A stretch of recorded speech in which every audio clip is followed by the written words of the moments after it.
नमस्ते दोस्तों, स्वागत है एक बार फिर से आपके अपने YouTube channel health and happiness में। मैं हूं आपका दोस्त अखिलेश दुबे। आइए दोस्तों, जेडेक्स कफ सिरप के बारे में जान लेते हैं।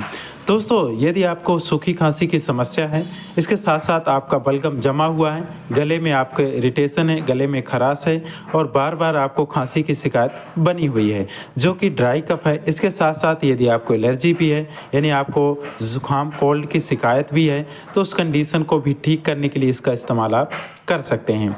दोस्तों, इसमें आपको 2 दवाओं का कॉम्बिनेशन मिलता है जिसमें आपको सीपियम यानी क्लोरफेनरामिन मेलिएट के साथ डेक्सामेथासोन मिलता है। दोस्तों, इसका इस्तेमाल आपको बाई डोज में करना है।